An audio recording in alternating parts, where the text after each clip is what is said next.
Y esta hora quiero darle la bienvenida en el estudio de los desayunos a 24 horas en Quito al presidente del Partido Socialista, Enrique Ayala Mora, miembro del Comité por la Institucionalización Democrática. Buenos días, gracias por acompañarnos. Muy buenos días. Y efectivamente debo comenzar agradeciendo por esta gentil invitación y aclarando que no pertenezco ya al comité, precisamente porque fui designado presidente del Partido Socialista y no parece compatible que las dos funciones se pudieran ejercer simultáneamente. Sin embargo, vengo con mucho gusto a comentar temas que por alguna razón he incursionado ya desde hace algunos años. Y en cuanto a la presencia del partido, si usted me permite, Liz, el día de ayer por la tarde el Consejo Electoral por unanimidad acaba de registrar la directiva que tengo el honor de presidir. De manera que tenemos un partido que va a buscar la institucionalidad del Ecuador precisamente en el marco de la ruptura del caudillismo. Bueno, usted me dirá. Bueno, y en ese marco de esa búsqueda de la institucionalidad del país, pues entra este tema también para el análisis, doctor, y es precisamente este proceso que se viene siguiendo. Hay esta propuesta de ir a una consulta popular para eliminar el Consejo de Participación Ciudadana, y ante eso, ese comité que dejó conformado, que esa idea quedó en marcha por el entonces doctor Julio César Trujillo, pues presentaron dos preguntas a la Corte Constitucional y ahora este organismo da luz verde haciendo algunas observaciones. ¿Satisface las expectativas esta respuesta de la Corte Constitucional para que efectivamente se siga por este camino de ir a una consulta popular? Efectivamente, creo que la Corte Constitucional ha tomado una medida absolutamente jurídica y correcta, es decir, que se puede hacer una enmienda constitucional por el mecanismo que ellos plantean, la consulta popular y luego la reforma tramitada como debe ser. Yo quisiera comenzar, sin embargo, aclarando una cosa que me parece importante. Yo hace 5 años escribí este librito que precisamente se llama ¿Por qué la Asamblea Constituyente derrotar al autoritarismo con un gran acuerdo nacional? Lo ideal sería para el Ecuador convocar una constituyente y por esa vía desmontar por completo la parte orgánica de la Constitución correísta de Montecristi, que es tramposa, que declara un montón de derechos al principio para violarlos luego, que crea 5 poderes para que haya uno solo. Pero esa constituyente tiene que plantearse, tiene que ser un proceso en el cual vaya preparándose consensos nacionales sobre diversos temas. Hacerlo como una maniobra política, como el padrecito Suárez plantea, o como Correa lo dice, es ir simplemente a desmontar cualquier intento de institucionalizar racionalmente el Ecuador. Si no hay como lo óptimo, que es la constituyente, por ahora no es oportuna. Yo creo que en 2 o 3 años habrá que hacerla, pero preparándola. Lo que hay que aceptar es la posibilidad de una reforma parcial. Y en ese sentido, la reforma parcial a mí me parece que no debe cubrir solamente la supresión del Consejo Electoral. Y correctamente el comité lo planteó en su momento, debe plantear también una profunda reorganización de la función legislativa, que también ha demostrado crisis. Por lo tanto, las dos cosas vienen juntas: suprimir el Consejo y reorganizar la función legislativa con un Senado de la República, con una Cámara Alta, electa, con condiciones especiales que permitan precisamente que se dividan funciones. La Cámara Baja legisla y hace control político, la Cámara Alta hace altos nombramientos del Estado y controla, revisa la legislación que ha hecho la Cámara Baja. Además, la propuesta adicional me parece que debe ser enfatizada. Incluso teniendo 2 cámaras van a haber menos legisladores, va a ser más barato mantener una Asamblea Nacional, un Parlamento en esas características. Y desde luego un asunto básico, importante, fundamental, es que no se puede volver al reparto de medianoche, al reparto de la víspera de todas las funciones del Estado sin rendir cuentas ante el país. Hay que mantener el esquema de concursos, de oposición pública, para que cuando se haga el Senado, haga las nominaciones, las haga en forma precisamente al frente del Ecuador, con oposición, con posibilidad de saber a quién nombra y no de un día para otro. El concurso no fue un invento correísta, fue una conquista del pueblo cuando se tumbó a la Piche Corte. Hay que mantenerlo. Y por último, si usted me permite, la siguiente pregunta es también muy importante. En la medida en que se plantea la independencia de la Fiscalía. La fiscal está haciendo un excelente trabajo, pero está siendo detenida, boicoteada por toda la cantidad de gentes, no todos, desde luego, hay mucho profesional ahí de valía, pero por la cantidad de gente que es un lastre, el correísmo que no permite funcionar a la Fiscalía. Entonces yo creo que hay que declararla independiente y mientras tanto pedirle al Consejo de Participación Ciudadana que intervenga, al Consejo de la Judicatura, que intervenga en el tema de los nombramientos de la Fiscalía para garantizar transparencia en este país. Bueno, y refiriéndonos un poco al primer punto que usted mencionaba, esta reestructuración de la Asamblea que se convierta en un poder legislativo bicameral, con una Cámara de Senados y donde hay una Cámara Baja, como usted mencionaba, en ese punto la Corte se pronunció porque había un planteamiento ya específico en ese sentido y se decía que quienes integren ese Senado no tengan 18 sino 21 años, por ejemplo, en otro sentido que tengan un título de tercer nivel y además una experiencia de 10 años dentro del campo, pero estos son puntos que la Corte más bien no aprobó, dijo que no se aprobaría que entraran dentro de una reforma parcial porque considera que ahí habría una regresión de derechos y de garantías. Con este cuestionamiento por parte de la Corte en ese sentido, ¿qué tan efectiva puede llegar a ser entonces la implementación de esta medida manteniendo las cosas tal y como están? Es decir, que pueda ser copada por un ecuatoriano que tenga 18 años, que no tenga pues un título de tercer nivel.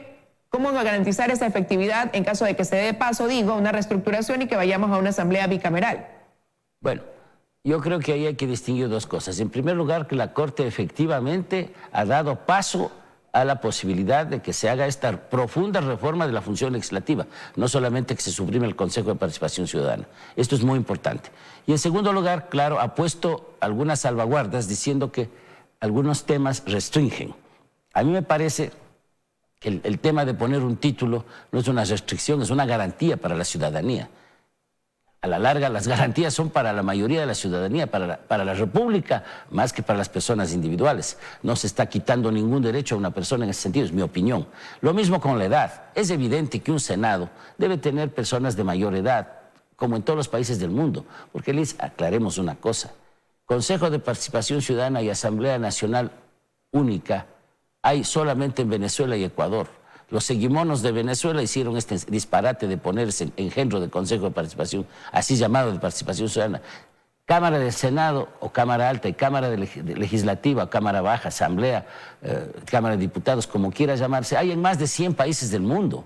Entonces tenemos que ir a una lógica democrática que se ha desarrollado prácticamente en toda la faz de la tierra. Pero por eso le consultaba, doctor, ¿cuál puede ser el resultado si es que se da paso de cierta manera sí a este planteamiento ciudadano por parte del comité en el sentido de que haya esta reestructuración profunda de la Asamblea, pero por otro lado no se avalan esos cambios dentro de los requisitos que hoy perfilan a quienes van a integrar esa Asamblea? ¿Cuál es el resultado que hemos tenido? ¿Cuál ha sido la factura que nos ha pasado? El tener hasta cierto punto como requerimientos para quien va a integrar una Asamblea unos puntos a lo mejor que son muy abiertos, que no llevan a tener el perfil idóneo para ocupar ese cargo. Bueno, en primer lugar yo creo que hay que aceptar que algunas de las condiciones que se ponen pueden ser una restricción de garantías. Algunas, pero otras no. Son condiciones naturales y democráticas que existen en todos los países del mundo. Creo que sería bueno el acercarse a la Corte Constitucional, explicar un poco más el tema, discutir un poco más el tema en los próximos días y solucionar este asunto por vía del diálogo, porque me parece que la ciudadanía sí quiere que hayan restricciones en la elección del Senado, por ejemplo. Eso es evidente. Entonces, lo que hay que hacer es conversar y discutir. Ahora yo quiero decirle una cosa que está un poco fuera de su pregunta, pero que es muy importante. Es importante cambiar la Constitución, es importante suprimir este Consejo de Participación Ciudadana y reformar la legislatura, reformar la legislatura radicalmente, pero también es importante que esto no nos aleje de temas básicos en el país. Un plan genuino de generación de empleo que no restrinja derechos de los trabajadores es básico. Una acción real, efectiva, por la seguridad ciudadana. Este país se ha vuelto uno de los más inseguros del continente. También es importante plantearse una reforma radical, primero sincerando las cifras del Seguro Social, es básico. Es decir, no vamos a unilateralizar los problemas del Ecuador. El Ecuador, para institucionalizar verdaderamente, necesita efectivamente crecimiento del empleo. necesita seguridad, necesita un IES que realmente responda a la naturaleza última de sus funciones, que es proteger a la ciudadanía, a los trabajadores del Ecuador. En definitiva, esto no es, la institucionalización del país no puede reducirse a esta consulta solamente, sino a ampliar una serie de otras posibilidades de que el Ecuador busque un camino en el cual las reglas sean claras y a la larga la ciudadanía, la gente común y corriente salga beneficiada.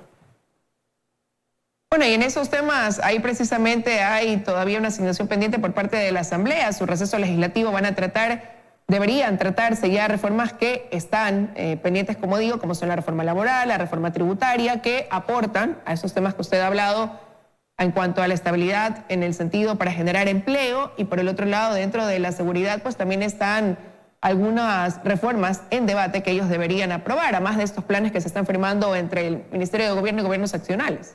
Primero, ¿eso podría dar ya alguna luz de que se va a empezar a caminar por estas vías que necesitamos? Hay que acelerar esos procesos, pero le insisto, flexibilización laboral en un país en donde las leyes laborales son complicadas, bienvenida, pero que eso implique restricción de derechos y sobre todo contratación de gente sin garantías mínimas no es lo correcto. No se puede hablar de generar empleo restando derechos de los que ya están trabajando. Eso es fundamental. Eso yo creo que hay que hacerlo entender al país, que no se puede, y ahí sí hay más graves restricciones de derechos todavía que en lo que habría en la consulta, por si acaso. Más graves restricciones de derechos. Tendría que pronunciarse la Corte Constitucional también sobre este punto. Los derechos laborales son básicos en todo el país, hay convenios internacionales, en todos los países hay convenios internacionales que hemos firmado, entonces no puede venir alguien y decir vamos a restar derechos para crear empleo. Primero, porque eso no es cierto, eso no ha pasado en ningún país del mundo. Y segundo, porque ahí sí se están restringiendo derechos, lo cual no quiere decir que no haya que hacer reformas laborales, son fundamentales, pero consensuadas, modernizando el sistema laboral ecuatoriano, que en algunos casos es engorroso, anticuado, absolutamente cierto. Y en cuanto a la seguridad es una de las garantías fundamentales de la sociedad. Mucho más importante que los legisladores tengan 18 o 21 años es que la gente pueda transitar por las calles seguras, que los niños que ahora van a volver en la sierra y al sistema educativo precisamente puedan ir sin la preocupación de que pueden ser o atropellados o secuestrados o maltratados. Es decir, hay una serie de cuestiones básicas y en cuanto al seguro social también es fundamental. Yo lamento que todavía no tengamos en el seguro social, los socialistas tenemos especial compromiso con el seguro social porque fue una conquista del socialismo ecuatoriano, precisamente la institucionalización de la seguridad social. Nosotros tenemos esa preocupación. El presidente del seguro ha ofrecido que va a transparentar las cifras. Al principio, si no me equivoco, dijo que en julio. Ahora creo que es a fin de año. No, tenemos que acelerar eso. Tenemos que saber qué mismo pasó, cómo influyó esa barbaridad que hizo Correa de suprimir el aporte del 40%. Tenemos que ponernos claros en esos puntos y tenemos que saber cuál es una salida también consensuada para una reforma necesaria del seguro. Pero esa reforma necesaria del seguro, y con esto creo que toda la ciudadanía estará de acuerdo, supone también un gran esfuerzo de moralización del seguro social, porque vea, cualquier reforma que se pueda hacer en el país, de la Constitución, de la Fiscalía, del empleo, si mantenemos la impunidad ante la corrupción, esto no significará ningún avance. Por eso es que hay que apuntalar la Comisión Nacional Anticorrupción, hay que apuntalar y tomarle en serio la palabra al gobierno del presidente Moreno, que efectivamente tenga acciones que sean efectivas contra la corrupción. Por eso es que no puede haber una institucionalización del país que solo cambie las normas. Tiene que haber una cultura distinta en que la gente no diga roban pero hace obra. No, en que la gente diga que robar es malo y que el jefe de la banda de ladrones no es un ex jefe de Estado, sino una persona que debe rendir ante el país cuentas de lo que hizo y que cada vez va siendo más escandaloso. Se da cuenta la vergüenza, el papelón que estamos haciendo aquí, peor que los Kirchner. Peor que los Kirchner es lo que aquí ha sucedido. Entonces, eso tiene que tener conciencia el país, que no podemos reinstitucionalizar el Ecuador sin sancionar la corrupción con energía. Y en eso un llamado al gobierno. Una cosa es que se discuta con valentía y energía el que se vaya a pedir una indemnización a Odebrecht. Otra cosa es que eso sea una mínima posibilidad o pretexto que la Odebrecht vuelva una empresa corruptora a nivel continental, continuará siéndolo. No necesitamos Odebrecht. Lo venimos diciendo desde cuando yo fui legislador socialista, con Víctor Granda a la cabeza, hace 14 años. Y no podemos seguir con esta idea de que, como hizo Correa, arreglamos las cargas con Odebrecht y vuelven. Que no vuelvan, que se le cobre lo que debe pagar, pero por favor que ni pensemos en esa posibilidad, porque la ética pública nos exige el que tenemos que institucionalizar el Ecuador erradicando la corrupción. Bueno, sin duda los temas que usted acaba de mencionar son prioritarios, pero dentro de este afán de reinstitucionalizar el país, la democracia acá en el Ecuador, está esta alternativa también de un organismo que ha sido muy cuestionado, sobre todo en este año, y cuya vigencia entra en ese tema de debate. ¿Debe o no permanecer este Consejo de Participación Ciudadana que fue creado con un objetivo que se fue deformando a través del tiempo? Pero ahora vemos la conformación nuevamente de un consejo donde hay una mayoría que parece ha dicho tener la intención de trabajar bajo un criterio homogéneo, que tendrían algunas concordancias en el sentido en que debe trabajar ese consejo dándole prioridad a la participación ciudadana y esta lucha contra la corrupción. Y ahí la pregunta es, ¿qué tanto ese trabajo, si es que es bien llevado, puede llevar a cambiar ese convencimiento que puede haber ya en muchos ecuatorianos de que ese organismo debe desaparecer, para más bien replantearse la idea si debería continuar existiendo, pero obviamente reformando sus atribuciones, ya quitándole esa atribución de delegar funciones? ¿Podría darse eso en el camino? Una pregunta muy oportuna. En primer lugar, el Consejo de Participación Ciudadana y Control Social, tal como está concebido, no debe existir, no porque hayan sido buenos o malos los funcionarios que ya por ahí pasaron, que fueron en su mayoría pésimos, sino porque en una democracia no puede haber un poder del Estado que confisque a la sociedad civil su capacidad de representación. Eso he venido sosteniendo, lo sostuve aquí en esta obrita hace algún tiempo y creo yo que es un tema central. No se puede pensar, y esto es básico, no se puede pensar que el Estado, por cualquier forma, aunque sea por estas elecciones caóticas, que fue una ruleta, nombre a quien representa a la sociedad. La sociedad se representa a sí misma a través de los sindicatos, los colegios profesionales, las cámaras de la producción, los clubes deportivos, los clubes culturales, etc. La sociedad está organizada. Esa organización social tiene que enfrentarse vis a vis con el Estado. Hay una comisión anticorrupción que no tiene un centavo de presupuesto, ni siquiera tiene personalidad jurídica y funciona mucho mejor que todos los mecanismos de control de la corrupción que tiene el país. Yo creo, por lo tanto, que hay que confiar en este punto en que la sociedad se representa a sí misma y, por lo tanto, no debe haber un consejo que se supone representa a la sociedad. En segundo lugar, vea, los miembros del Consejo de Participación Ciudadana que ahora están ejerciendo con sensatez van a ejercer las funciones que tienen y así deben hacerlo hasta que la ciudadanía resuelva su destino. Yo creo que sería absurdo boicotear o intentar que estas personas no hagan lo que deben hacer. Lo que pasa es que el anterior Consejo quiso hacer lo que ya estaba estrictamente prohibido para ellos, para disrumpir el sistema político, no para aportar a la institucionalización del Ecuador.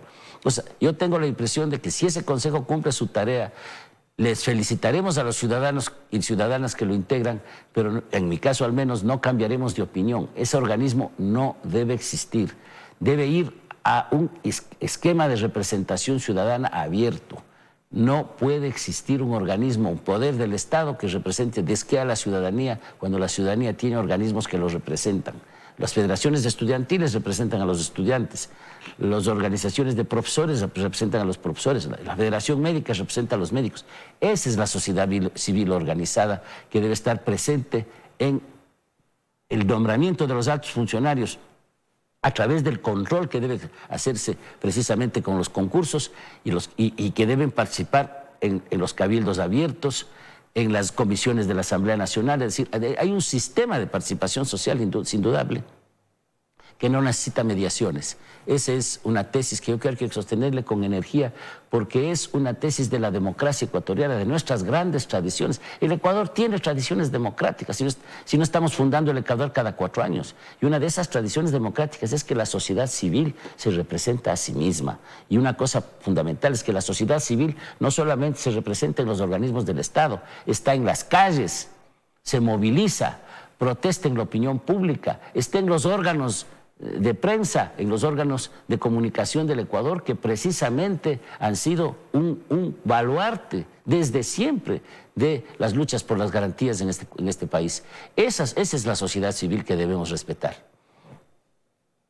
Bueno, y tal y como van las cosas, el camino se prepara para llevarnos a una consulta popular donde los ecuatorianos responsablemente tendremos que pronunciarnos si queremos o no que siga en funciones un Consejo de Participación Ciudadana, que se elimine o que se restrinjan sus funciones. Quiero agradecerle su presencia, doctor Ayala, por haber estado esta mañana aquí con nosotros en los desayunos de 24 horas.